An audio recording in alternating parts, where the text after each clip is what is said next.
All right, so everything's in, got my plate in, and then I've got the remainder of the tub just slightly tacked right here just to hold it.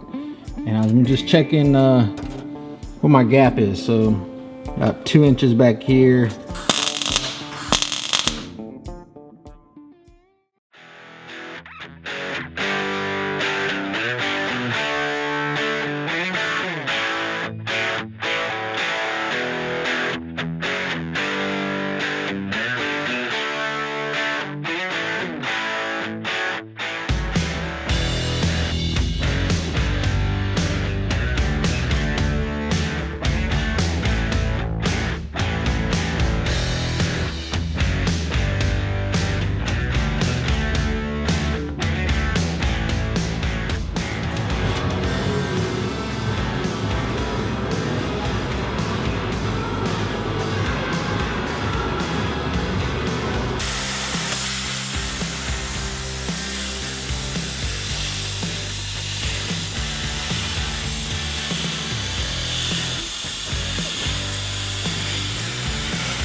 All right, welcome back to like part 3 on the mini tub on the Coupe. You can see that I've already kind of filled this one here. Got the filler piece in there already. Getting ready to do this side. And basically I just cut out a piece of 3-inch wide. I think this is 16 gauge, so it's a little beefier than the actual tubs are made of, but it'll help reinforce it. Make it nice and strong. So you can see I just got this one tacked in every, I don't know, say inch or so, and then I did the same thing underneath. What I'll do is I'll get it all tacked in, and once it's all tacked in, I'll go in there and kind of fully weld it. And then, yeah, little body filler, little sanding, little paint, and it'll be good as new. You won't even know it happened. So, on a good note, you know, I talked about spring location and what I was gonna do.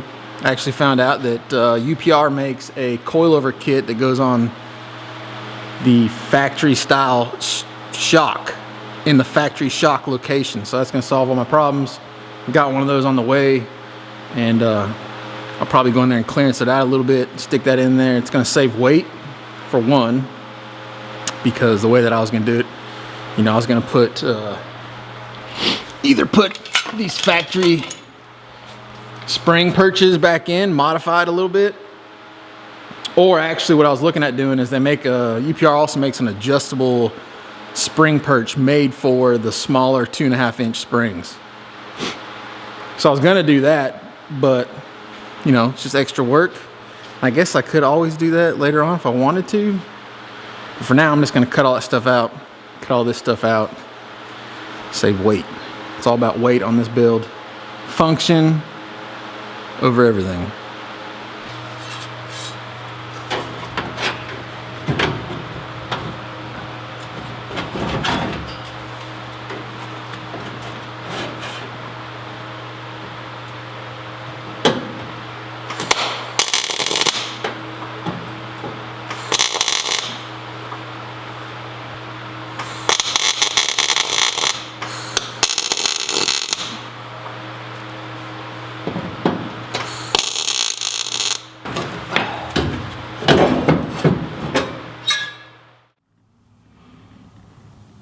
All right, so everything is welded.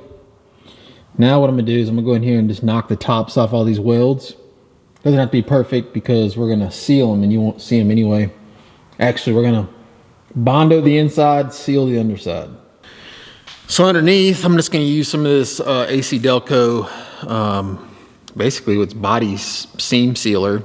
Underneath, gonna coat all of it, the new metal strip and everything kind of fill back in where I've ground some of that old sealer away. It's all gonna be painted anyway, so it doesn't matter if it matches or is dirty or whatnot. And then I'll seam seal some of the seams in the trunk area. So like where, you know, where I've welded this back together, I'll go in there and kind of smooth all that up with seam sealer as well. All of this though, I'm gonna Bondo, I believe. So I'll just Bondo it up, sand it flush, and then I'll be able to clean up and paint everything. So let's get to sealing.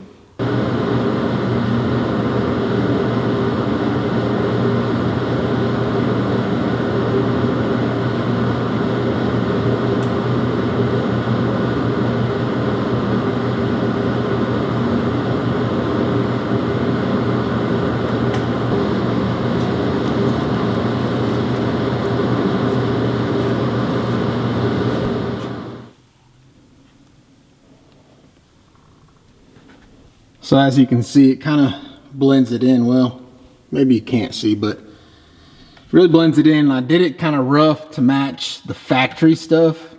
And then what I'll do is once all this is dry and I got all this done, and I'm happy with everything, I'll come in here and coat it all with some like undercoating style stuff, and it'll all match. It'll even blend it even more.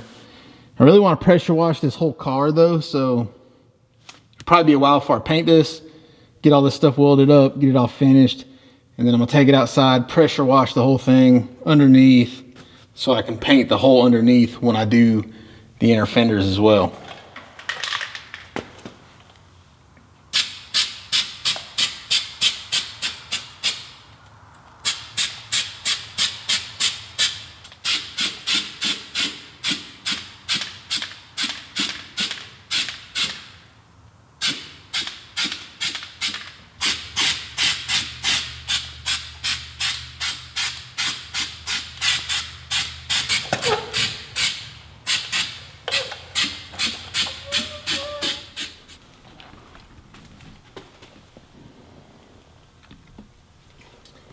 There you go, all coated. Can't really see because it's black, but everything's coated on the underside, both sides.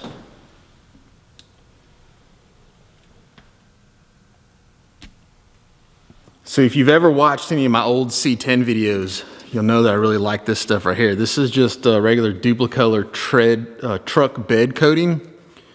I really like to use this for any kind of detail work that's gonna be, you know, kind of needs to blend in.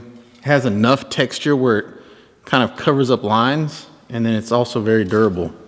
So I've used this stuff on like door panels before. We're using all kinds of stuff and I love it. So anyway, that's what all this is. Basically the bed coating.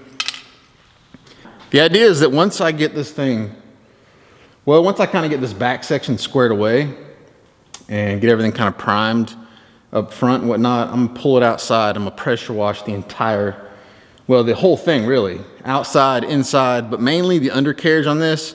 And then I'm gonna coat the whole thing in this stuff right here just to kind of clean it up.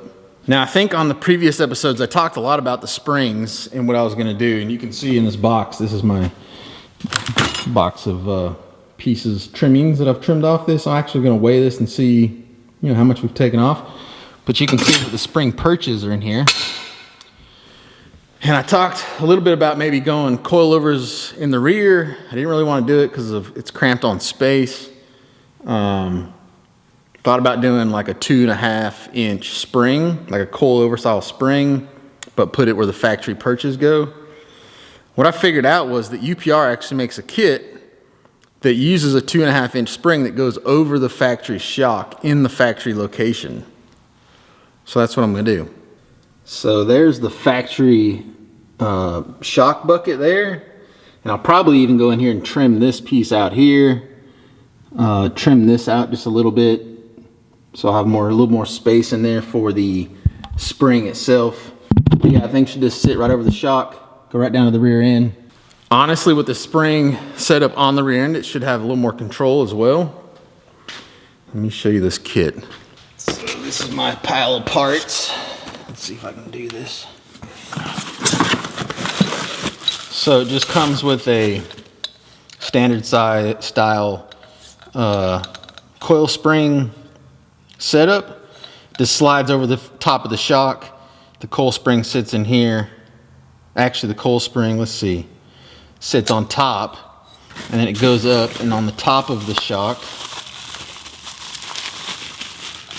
it has this little piece that goes over, and so the spring will be in between. And then it's got a little spacer in the top that kind of holds it on the shock, and then on the inside, it's got some O-rings that go in here that kind of keep this thing from rattling around, so it's not making a bunch of noise. And then just some Viking springs for the rear. So these are 10-inch 150s, and this will also make it to where I can kind of fine tune it however I want. You know, I think these come in like a 10-inch 175 and a 10-inch 125 or something.